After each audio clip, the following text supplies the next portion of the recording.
सत्य की खोज में स्वतंत्रता से बड़ी और कोई भूमिका नहीं है। जिसका मन परतंत्र है, जिसका मन गुलाम है, वो सत्य के दर्शन को कभी उपलब्ध नहीं हो सकता। और मन की गुलामी बहुत प्रकार की है, मन की दास्ता बहुत प्रकार की है। हमें ख्याल भी नहीं है कि मन कितने प्रकार से परतंत्र है, कितने कितने रूपों में परतंत्रता की जड़ियों में मन बंधा है, इसका हमें ख्याल भी नहीं है। सुबह मैंने थोड़ी सी बातें इस संबंध में कही हैं। एक बात को स्पष्ट करके जो प्रश्न आए हैं उनके उत्तर दूंगा। सबसे पहले तो ये समझ लेना जरूरी है कि मन की गुलामी क्या है। हो सकता है, और ऐसा बताया गया है हजारों वर्षों से, जिस बात को मैं मन की गुलामी कहता हूं उसी बात को बहुत से लोग ज्ञान समझते रहे हैं और बताते रहे हैं। तो जब मैं कहता हूं ज्ञान को छोड़ दें, तो बहुत से प्रश्न आए हैं कि ज्ञान को छोड़ देंगे तब क्या होगा? तब तो हमारा सहारा छूट जाएगा, तब तो हम भटक जाएंगे, तब तो मार्ग खो जाएगा। असल में जिस ज्ञान को मैं छोड़ने को कह रहा हूं, अगर वो ज्ञान ही होता तो मैं भी उसे छोड़ने को क्यों कहता? वो ज्ञान नहीं है। न केवल वो ज्ञान नहीं है बल्कि वही परतंत्रता है। और मनुष्य के मन में जिस भांति का प्रचार कर दिया जाए उसी भांति की परतंत्रता पैदा की जा सकती है। सोवियत रूस में 1917 में क्रांति हो जाने के बाद वहां के बच्चों को वो सिखा रहे हैं कि कोई ईश्वर नहीं है, कोई आत्मा नहीं है, कोई परलोक नहीं है। 1917 में उन्होंने ये सिखाना शुरू किया। उस मुल्क में भी भगवान को मानने वाले लोग थे, उस मुल्क में भी मस्जिद थे, मंदिर थे और गिरजे थे, उस मुल्क में भी प्रार्थना होती थी और शास्त्र पढ़े जाते थे। 20 करोड़ के मुल्क में उन्होंने समझाना शुरू किया कि न कोई ईश्वर है, न कोई आत्मा है, न कोई परलोक है, ये सब पाखंड है। उन्होंने समझाया ये सब धर्म जो है अफीम का नशा है। लोग पहले हंसे, लेकिन बच्चों को वो सिखाए चले गए। 20 वर्ष बीतते बीतते 20 करोड़ लोग भी यही दोहराने लगे कि कोई ईश्वर नहीं है, कोई आत्मा नहीं है, परलोक नहीं है। आज छोटे से बच्चे से रूस में पूछें तो वो भी हंसेगा। मेरे एक मित्र रूस में थे, उन्होंने एक बच्चे को स्कूल में पूछा ईश्वर है? उस बच्चे ने कहा पहले हुआ करता था जब लोग अज्ञानी थे, अब नहीं है। लेकिन हाँ, कुछ लोग हैं दुनिया में जो अब भी अज्ञान में और अंधकार में हैं, वो मानते हैं कि है। छोटे बच्चे ने ये कहा। 20 करोड़ लोग किस भांति ये कहने लगे कि ईश्वर नहीं है? आप हंसेंगे, कहेंगे उनको गलत शिक्षा दे दी गई इसलिए कहने लगे। लेकिन मैं ये निवेदन करना चाहता हूं, अगर 20-25 वर्ष की शिक्षा से लोग कहने लगते हैं कि ईश्वर नहीं है, तो 2-3 हजार वर्ष की शिक्षा से अगर कहने लगे हों कि ईश्वर है, तो इसमें कोई फर्क है? दोनों बातों में कोई भी फर्क नहीं है। अगर उनकी बात सिखाई हुई है तो हमारी बात भी सिखाई हुई है। अगर उनका जो है वो प्रचार है तो हम जो जानते हैं वो भी प्रचार है। हिंदू घर में एक तरह का प्रचार होता है, मुसलमान घर में दूसरे प्रकार का, जैन घर में तीसरे प्रकार का। 3 प्रचारों का परिणाम होता है कि 3 तरह के लोग खड़े हो जाते हैं। और अलग अलग धर्मों का अलग अलग प्रचार है। ये जिसको आप ज्ञान समझ रहे हैं, ये ज्ञान है या कि कोई प्रोपेगेंडा है या कि कोई प्रचार है? और अगर आपका ये ज्ञान है तो रूस में जो है वो अज्ञान कैसे हो गया? वो भी तो एक प्रचार है, वो भी तो एक प्रोपेगेंडा है। वहां की हुकूमत समझा रही है लोगों को ईश्वर नहीं है, तो लोग दोहराने लगे कि ईश्वर नहीं है। बच्चे को बचपन से सिखाइए कि ईश्वर नहीं है तो वो दोहराने लगता है ईश्वर नहीं है। सिखाइए ईश्वर है, दोहराने लगता है ईश्वर है। मेरा कहना ये नहीं है कि इसमें कौन सही है कौन गलत है। मेरा कहना यह है जो भी सिखाया जाता है वो सही नहीं हो सकता। सिखाया हुआ और जाने हुए में फर्क है। एक अनाथालय में मैं गया था। वहां के संयोजकों ने मुझसे कहा कि हम इन बच्चों को धर्म की शिक्षा देते हैं। तो मैंने पूछा कि धर्म की शिक्षा कैसे हो सकती है। मेरी समझ में नहीं आया आज तक कि धर्म की शिक्षा कैसे हो सकती है। धर्म की साधना हो सकती है, शिक्षा नहीं हो सकती।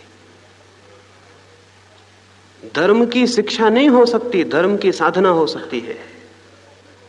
मैंने पूछा लेकिन कैसी शिक्षा होती है? विज्ञान की शिक्षा हो सकती, धर्म की शिक्षा नहीं हो सकती। पूछा है इसमें प्रश्न।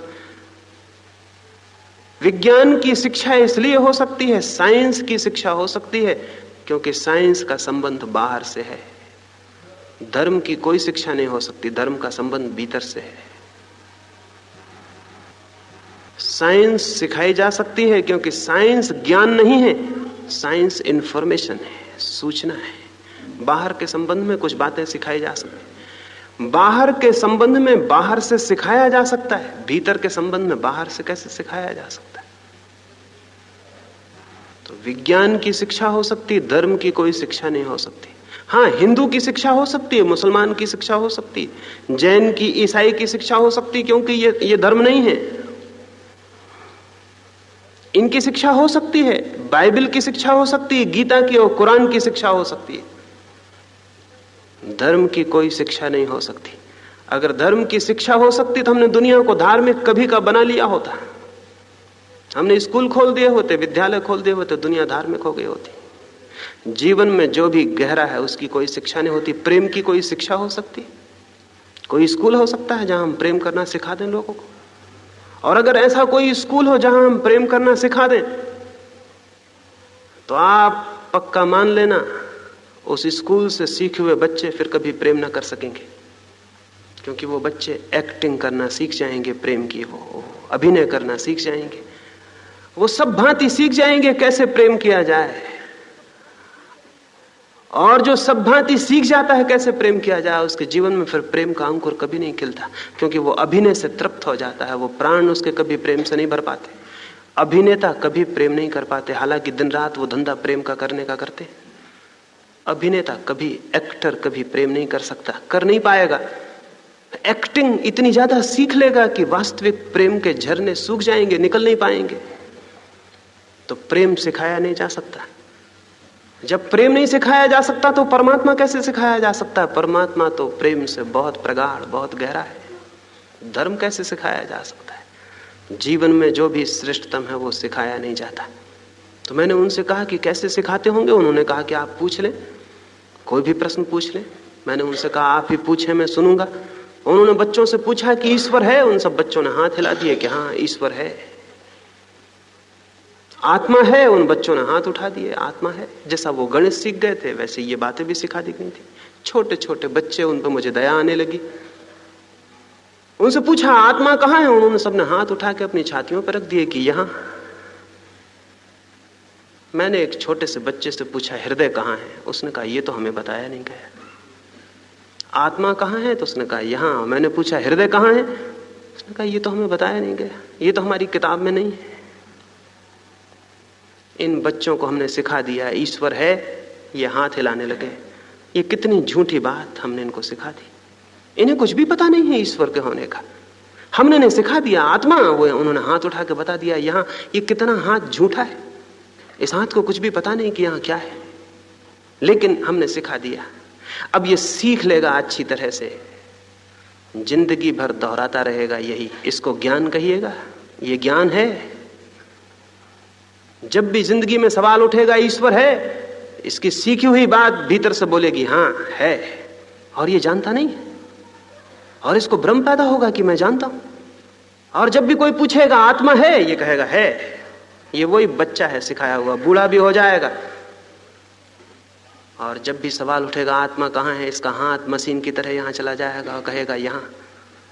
ये सब सीखी हुई झूठी बातें। ये हाथ झूठा है, ये हां ईश्वर के प्रति झूठी है, ये जानता तो नहीं। इसको धर्म की शिक्षा कहते हैं। इस भांति सीखा हुआ व्यक्ति कभी भी धार्मिक नहीं हो सकेगा, क्योंकि इसके पहले कि इसके भीतर खोज पैदा होती, इंक्वायरी पैदा होती, इसे कुछ उत्तर सिखा दिए गए। इसके पहले कि इसके जीवन में प्रश्न खड़ा होता, इसे उत्तर दे दिया गया। जिनके जीवन में बिना प्रश्न खड़े उत्तर मिल जाते हैं, उनकी खोज बंद हो जाती है। हम सबकी खोज बंद हो गई है। फिर वे उत्तर चाहे किसी के भी हों, चाहे रूस में नास्तिक के उत्तर हों, और चाहे भारत में आस्तिक के, और चाहे मुसलमान के, चाहे हिंदू के, चाहे ईसाई के।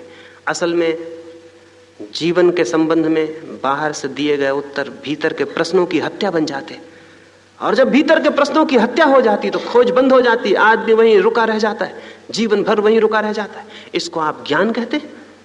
इसको आप सहारा कहते हैं? ये सहारा नहीं है और ना ये ज्ञान है। इसको मैंने कहा कि इसे छोड़ दें। ये बंधन है, ये गुलामी है, ये प्रोपेगेंडा है, और ये प्रोपेगेंडा के हम सभी पीड़ित हैं और सभी परेशान हैं।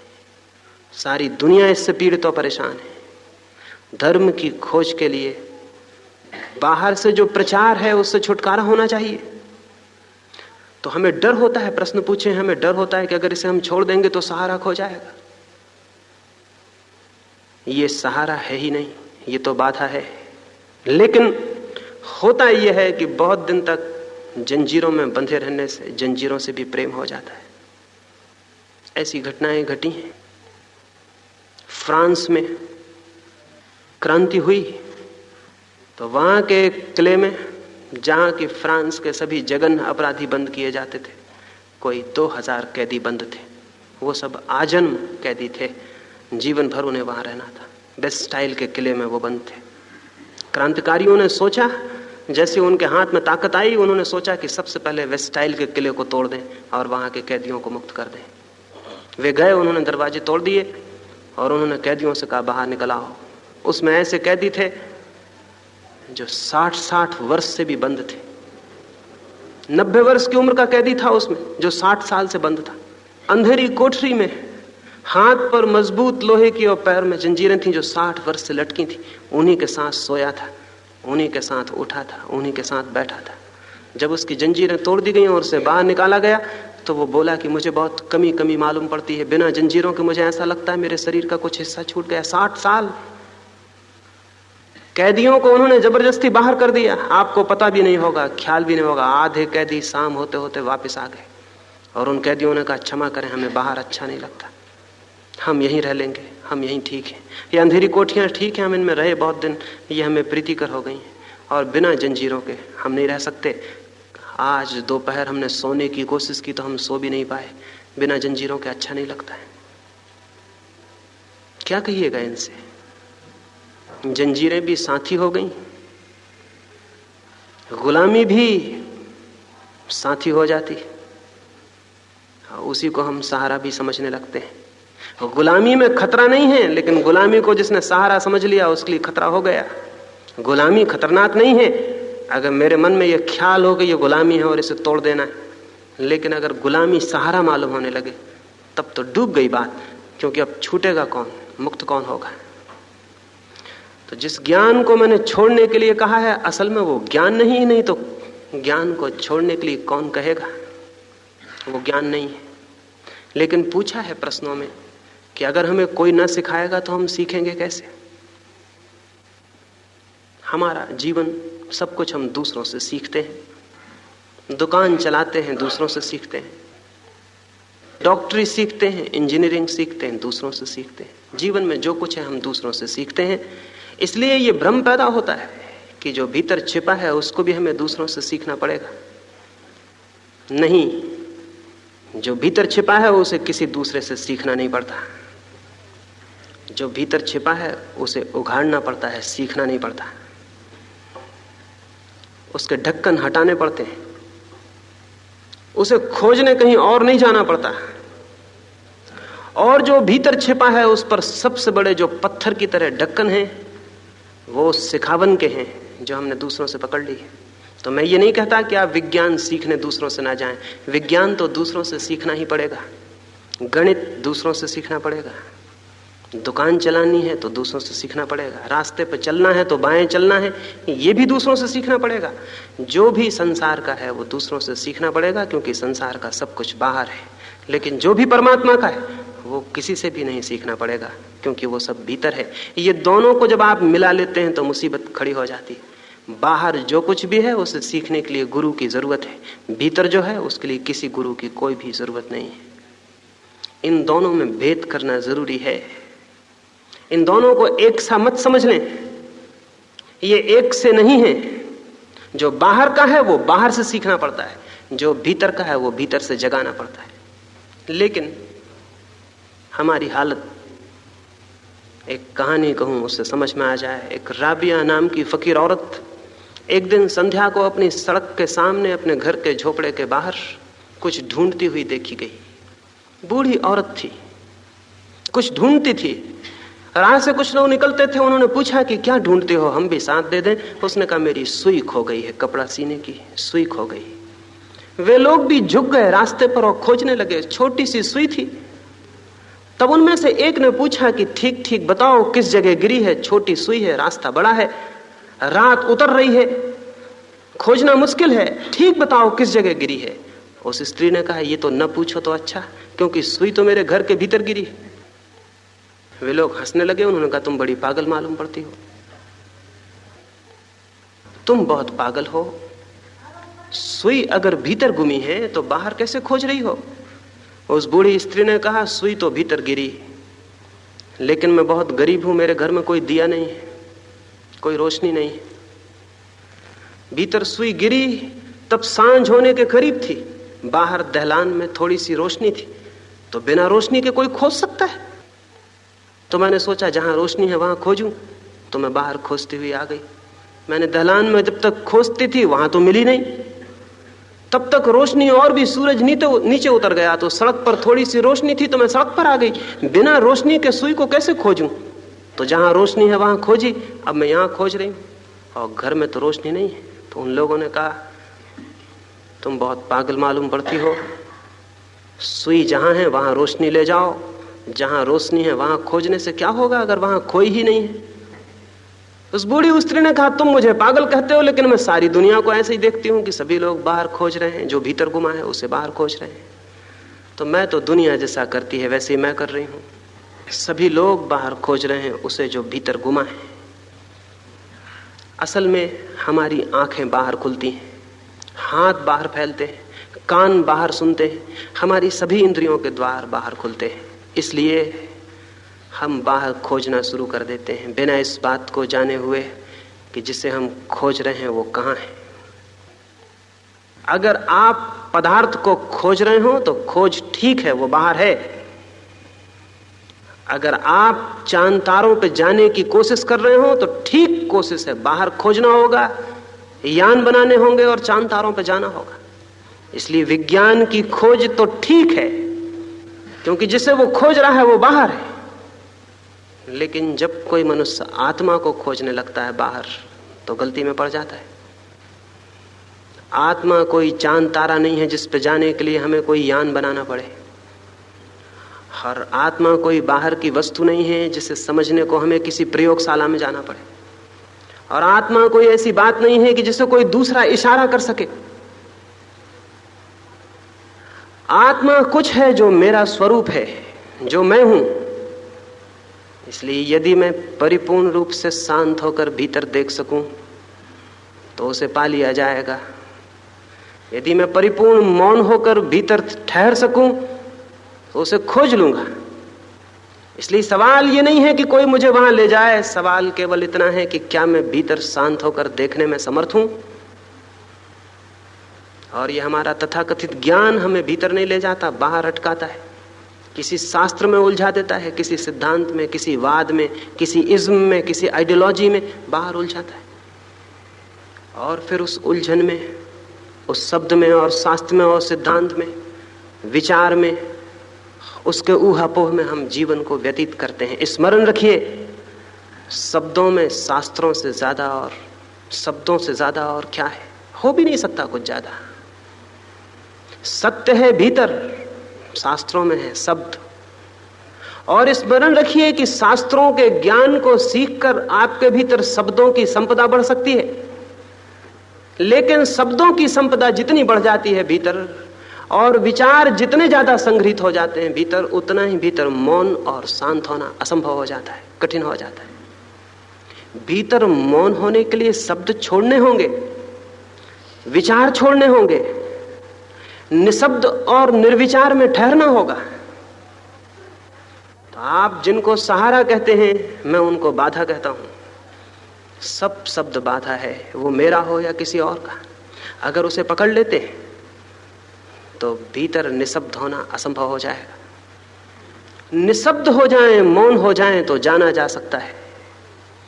और पंडित इतना ज्यादा शब्दों से भर जाता है कि वो तो कभी मौन नहीं हो पाता। वो तो रात भी सपने देखता है शास्त्रों के, और दिन में भी उसी ऊहापोह में होता है। दिन रात रटता है, रटता है, रटता है। एक आध शब्द को पकड़ लेता है, राम राम राम राम, तो राम राम ही रटता रहता है। कोई सूत्र पकड़ लेता है, उसे रटता रहता है। या फिर शब्द और विचार इकट्ठे कर लेता है और उन इकट्ठे विचारों की पुंजीभूत करता जाता है। और जितने विचार बढ़ते जाते हैं, सोचता है कि मैं ज्ञान को उपलब्ध हो रहा हूं। नहीं, ज्ञान उपलब्ध विचारों के संग्रह से नहीं होता, बल्कि जहां कोई विचार नहीं होता, उस शांत और निस्तब्ध अवस्था में ही ज्ञान उत्पन्न होता है। विचारों का संग्रह ज्ञान नहीं है, विचारों का मौन हो जाना ज्ञान है। इसलिए जिसे मैंने कहा कि ज्ञान को छोड़ दें, वो ज्ञान नहीं है, वो केवल शब्द की संपदा है। उसमें जो भटकता है वो भटकता चला जाता है। तो ये सहारा नहीं है, बाधा है, बीच में रुकावट है। पूछे हैं कुछ और प्रश्न। पूछा है कि मंदिर है, पूजा है, जप है, मूर्तियां हैं, क्या इन सब में धर्म नहीं है? मैं निवेदन करूं, मनुष्य जो भी बनाएगा उसमें धर्म नहीं हो सकता। मनुष्य जो भी बनाएगा उसमें धर्म नहीं हो सकता। वो चाहे मूर्ति बनाए, चाहे शास्त्र बनाए, चाहे मंदिर बनाए, बल्कि वो इन सारी चीजों को बना के जीवन में और अधर्म के अड्डे बना देगा। हमारे तीर्थ, हमारे मंदिर, हमारी मूर्तियां, हमारे पूजा गृह क्या बन गए? उपद्रवों की जड़, केंद्र। उनके केंद्रों से इस सारे जीवन में विष व्याप्त होता चला जाता है। क्यों? क्योंकि हम जो भी बनाते हैं, हम ही तो बनाएंगे ना। जो हम बनाएंगे वो हमसे बेहतर कैसे होगा? मैं बनाऊंगा कोई चीज, मुझसे बेहतर नहीं हो सकती। मंदिर बनाने वालों से मंदिर बेहतर नहीं हो सकता। कैसे होगा? बनाने वाले से उसकी बनाई गई चीज बड़ी कभी नहीं होती, कभी हो भी नहीं सकती। तो अगर यहां इतने बैठे हुए लोग एक मंदिर बना लें, तो वो मंदिर हम सबके जुड़े श्रम से बनेगा। हमारी जुड़ी बुद्धि से वो हमसे बड़ा नहीं होगा। हम छोटे होंगे, हमारा मंदिर भी छोटा होगा। हम ओछे होंगे, हमारा मंदिर भी ओछा होगा। और हम जो भगवान की मूर्ति बनाएंगे, हम ही तो बनाएंगे ना। वो मूर्ति हमसे बेहतर नहीं हो सकती, हमसे बदतर होगी। आदमी ने जो कुछ बनाया है वो आदमी से छोटा होगा, है। और उसके परिणाम हमारे सामने। उसके परिणाम ये हुए हैं कि हमारे मंदिर और मस्जिद हमें भगवान से जोड़ें, ये तो दूर, उन्होंने हमें आदमी को आदमी से जरूर तोड़ दिया है। और जो चीज आदमी को आदमी से तोड़ देती हो, क्या आप सोचते हैं वो आदमी को परमात्मा से जोड़ सकेगी? क्या ये संभव है? पड़ोसी से जिसने तोड़ दिया हो वो परमात्मा से जोड़ सकेगी? एक रात एक चर्च में एक नीग्रो ने आके दरवाजा खटखटाया। पादरी ने दरवाजा खोला और देखा कि कोई काला आदमी है। काले आदमी के लिए तो उस चर्च में प्रवेश का कोई इंतजाम न था। वो सफेद चमड़ी के लोगों का चर्च था, उसमें काली चमड़ी के लोगों के लिए कोई जगह ना थी। आज तक एक भी ऐसा मंदिर नहीं बन सका जिसमें सबके लिए जगह हो। किसी के लिए है, किसी के लिए नहीं है। उस चर्च में भी नहीं थी। लेकिन पादरी ने, जमाना बदल गया है, पुराना जमाना होता तो धक्के निकलवा के बाहर करवा देता है कि शूद्र यहां कहां चला आया। लेकिन जमाना बदल गया है, लोकतंत्र की हवाओं ने सारी दुनिया का दिमाग खराब कर दिया है। कहीं भगाए, कहीं उपद्रव खड़ा हो जाए, इसलिए उसने होशियारी की। उसने उस काले आदमी को कहा, मेरे मित्र, मंदिर का द्वार तो खोल दूं, लेकिन किस लिए भीतर आना चाहते हो? उस आदमी ने कहा, इसलिए ताकि मैं परमात्मा को पा सकूं। तो उस पादरी ने कहा, इसके पहले कि तुम परमात्मा को पाने की कोशिश करो, जाओ अपने मन को शुद्ध करो, चित्त को निर्मल बनाओ, मन से विकार दूर करो, तब आना। ऐसे कहीं भगवान मुफ्त में मिलता है? वो नीग्रो वापस लौट गया, सीधा आदमी होगा। अगर सीधा ना होता तो चर्च में जाता ही क्यों? अगर सीधा ना होता तो परमात्मा का खोज ही उसके मन में क्यों पैदा होती? सीधा था, भोला भाला होगा, इसकी बात मान लिया और वापस लौट गया। महीने 2 महीने बीत गए। वो पादरी सोचता था शायद फिर कभी आए, लेकिन नहीं आया। काम कर गई, ना होगा चित्त शुद्ध, ना आएगा वापस। लेकिन एक दिन रास्ते पर उसे देखा तो वो बड़ा शांत चला जा रहा था। उसकी आंखों में भी बड़ी शांति मालूम पड़ती थी, उसके चेहरे पर भी बड़ा प्रकाश दिखता था। तो उस पादरी ने उसे रोका और कहा कि सुनो, आए नहीं दोबारा? उसने कहा, मैं तो आता, लेकिन एक बाधा आ गई। क्या बाधा आ गई? उसने कहा कि मैं निरंतर प्रार्थना में, शांति में, मौन में रहने लगा ताकि चित्त शुद्ध हो जाए। अपने विकारों को विसर्जित करने लगा। कोई 2 महीने बीतने पर एक रात मुझे सपने में भगवान ने दर्शन दिए और उन्होंने मुझसे पूछा कि इतनी तपश्चर्या, इतनी साधना किस लिए कर रहा है? तो मैंने कहा कि वो जो चर्च है हमारे गांव में, मैं उसमें प्रवेश करना चाहता हूं ताकि आपके दर्शन कर सकूं। तो भगवान ने मुझसे कहा, तू बिल्कुल पागल है, ये काम छोड़ दे, ये काम बिल्कुल असंभव है। मैं खुद 10 साल से कोशिश कर रहा हूं, वो पादरी मुझे चर्च में घुसने नहीं देता। तो 10 साल से मैं खुद कोशिश कर करके हार गया हूं। तू गरीब नीग्रो, तुझे कौन घुसने देगा? मुझे भी वो घुसने नहीं देता है, बाहर से लौटा देता है कि हटो, यहां तुम्हारे लिए कोई जगह नहीं है। ये उस सपने में भगवान ने उस नीग्रो को कहा। भगवान ने अतिशयोक्ति नहीं की। शायद डर के कारण 10 वर्ष कहे कहीं नीग्रो घबरा ना जाए, लेकिन मुझसे भी मेरे सपने में उस भगवान ने कहा कि 10 वर्ष नहीं, मैं 10,000 साल से कोशिश कर रहा हूं। और उस चर्च में नहीं, किसी चर्च में और किसी मंदिर में मुझे आज तक नहीं घुसने दिया गया, क्योंकि पादरी पुरोहित दरवाजे पर रोक देते हैं, अंदर मत आना। आज तक किसी मंदिर में भगवान प्रवेश नहीं पा सका है, नहीं पा सकेगा, क्योंकि भगवान है बड़ा और मंदिर है छोटे। भगवान है विराट और मंदिर है सीमित। और भगवान की कोई सीमा नहीं, और मंदिरों में बड़ी सख्त दीवारें हैं, दरवाजे लोहे के हैं, बाहर संतरी खड़ा हुआ है, घुसना बहुत मुश्किल है। मंदिर हैं आदमी के बनाए हुए। आदमी खुद बहुत छोटा है, उसके मंदिर उससे भी ज्यादा छोटे हैं। लेकिन हम सस्ते धर्म के प्रेमी हैं, सुबह उठ के मंदिर हो आते हैं और सोचते हैं कि चलो धर्म हो गया। एक आदमी सुबह से उठ के मंदिर हो आता है और धार्मिक होने का मजा ले लेता है। धार्मिक होना इतनी आसान बात नहीं है, इतनी सस्ती और इतनी बाजारू बात नहीं है कि आप एक मकान से दूसरे मकान में चले गए और धार्मिक हो गए। और स्मरण रखिए, अगर बात इतनी आसान होती कि एक मकान में जाने से अगर कोई आदमी धार्मिक हो जाता, तो हम ऐसे बड़े बड़े मकान बनाते और लोगों को रोज सुबह शाम उनमें से जबरदस्ती निकलवा देते। लेकिन ये नहीं हो सका, ये हो नहीं सकता। आप अपने घर में बैठे हुए जैसे आदमी हैं, मंदिर में जाके आप दूसरे आदमी नहीं हो सकते, आप वही आदमी होंगे। मंदिर की सीढ़ियों पर चढ़ते वक्त आप जैसे आदमी हैं, मंदिर में पहुंच के दूसरे आदमी कैसे हो जाएंगे? आप वही आदमी होंगे। गंगा बहती है हिमालय से समुद्र तक, तो कोई सोचता हो कि सिर्फ प्रयाग पर आके पवित्र हो जाती है, उसके पहले पवित्र नहीं रहती और पीछे फिर पवित्र नहीं रहती, तो वो पागल है। अविच्छिन्न धारा है, कंटिन्यूअस धारा है। जीवन की और चित्त की भी अविच्छिन्न धारा है। आपके मंदिर में जाने से आप धार्मिक नहीं हो जाते। आप अगर धार्मिक हो तो जहां आप हैं वहां मंदिर जरूर हो सकता है, लेकिन आप किसी मंदिर में जाके धार्मिक नहीं हो सकते। आप अगर धार्मिक हो तो जहां आप बैठ जाएं वो जगह जरूर मंदिर हो जाती, लेकिन कोई जगह मंदिर नहीं है जहां आप चले जाएं और धार्मिक हो जाएं। चेतना का परिवर्तन व्यक्ति को धार्मिक बनाता है, मकानों में आना जाना नहीं। और जिन मूर्तियों के सामने आप हाथ जोड़ के खड़े हैं, बहुत बच्चों जैसा काम कर रहे हैं, वे मूर्तियां आपकी अपनी बनाई हुई हैं और उनको आप भगवान कह रहे हैं।